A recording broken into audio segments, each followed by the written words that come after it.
আচ্ছা, সারা দুনিয়া জুড়ে লক্ষ লক্ষ মুসলমান কিন্তু অধীর আগ্রহে একজনের জন্য অপেক্ষা করছে। একজন প্রতিশ্রুত ব্যক্তি, তিনি হলেন ইমাম মাহদী। তো প্রশ্ন হচ্ছে, কে এই মাহদী?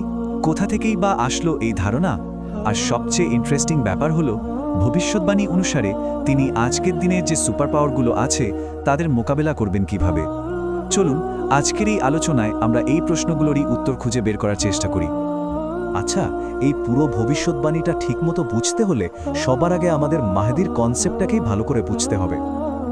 মাহদী এই শব্দটার আক্ষরিক অর্থ হল সঠিক পথপ্রদর্শক বা দ্য গাইডেড ওয়ান। ইসলামী বিশ্বাস অনুযায়ী তিনি হলেন এমন একজন প্রতিশ্রুত মুক্তিদাতা যিনি কিয়ামতের ঠিক আগে আসবেন। তার কাজ হবে পৃথিবীকে সব রকম অন্যায় আর অবিচার থেকে মুক্ত করে সেখানে ন্যায় বিচার প্রতিষ্ঠা করা। মানে সোজা কথায় তার মূল ভূমিকাই হলো অত্যাচারিত মানবতাকে একটা বিজয়ের পথে নিয়ে যাওয়া। তবে মজার ব্যাপার হলো, একজন মসিহ বা ত্রাণকর্তার ধারণা কিন্তু শুধু ইসলামেই নেই। এটা আসলে একটি ইউনিভার্সাল কনসেপ্ট।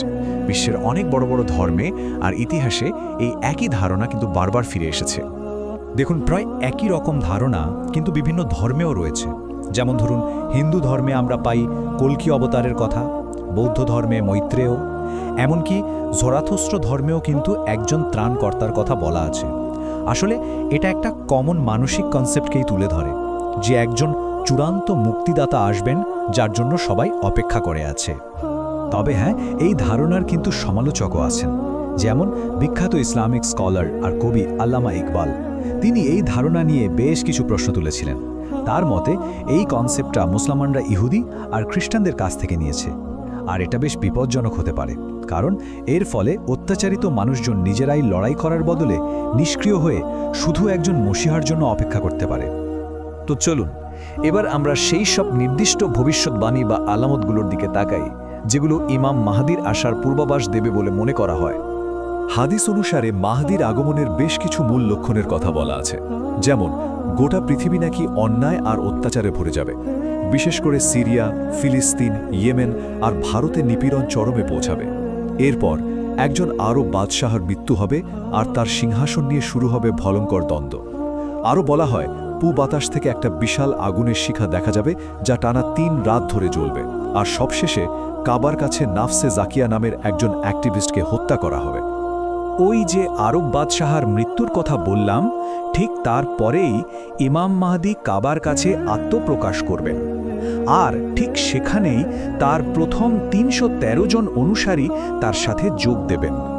এই ৩১৩ সংখ্যাটা কিন্তু ইসলামের ইতিহাসে খুবই গুরুত্বপূর্ণ, কারণ মনে করে দেখুন, বদরের যুদ্ধেও কিন্তু মুসলিম যোদ্ধার সংখ্যা ছিল ঠিক ৩১৩ জন।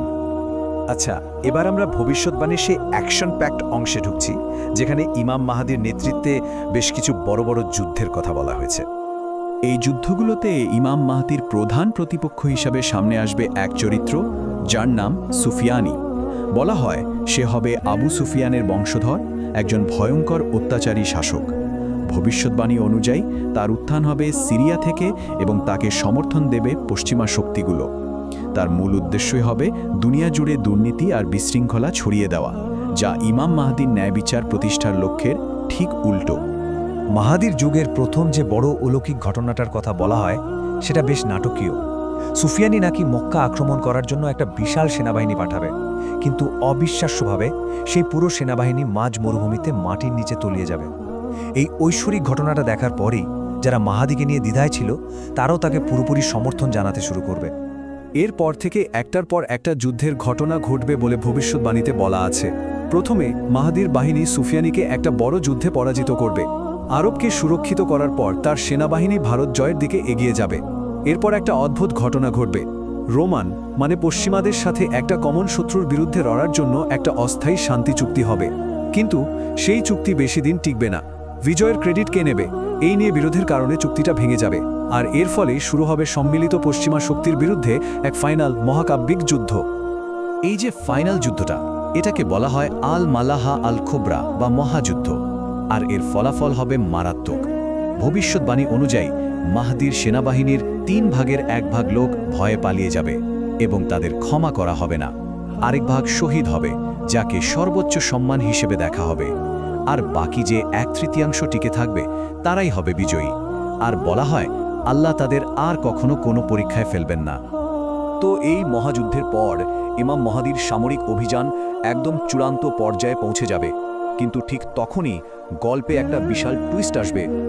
বলা হয় কনস্টান্টিনোপল মানে আজকের দিনের ইস্তাম্বুল জয় করা হবে একটাও অস্ত্র ব্যবহার না করে। কিভাবে? মাহদীর সেনাবাহিনীর শুধু আল্লাহু আকবার ধ্বনি শুনেই নাকি শহরের রক্ষীরা আত্মসমর্পণ করবে, আর এভাবেই শহরটা মুসলিমদের নিয়ন্ত্রণে চলে আসবে। কিন্তু ভাবুন একবার, ঠিক সেই বিজয়ের মুহূর্তে যখন সৈন্যরা যুদ্ধের জিনিসপত্র গোছাচ্ছে, ঠিক তখনই একটা চিৎকার শোনা যাবে, একটা গুজব ছড়িয়ে পড়বে। একটা শয়তানি শক্তি নাকি চেঁচিয়ে বলবে, তোমরা এখানে কি করছো? তোমাদের চূড়ান্ত শত্রু তো তোমাদের মাতৃভূমিতেই হাজির হয়েছে। আর সেই চূড়ান্ত শত্রু সে আর কেউ নয়, সে হলো দাজ্জাল বা অ্যান্টিক্রাইস্ট। ইমাম মাহদীর এত বড় বিজয়, মুহূর্তের মধ্যে দাজ্জালের আগমনের খবরে ঢাকা পড়ে যাবে, আর এখান থেকেই শুরু হবে আরও এক বড় মহাজাগতিক সংঘাতের।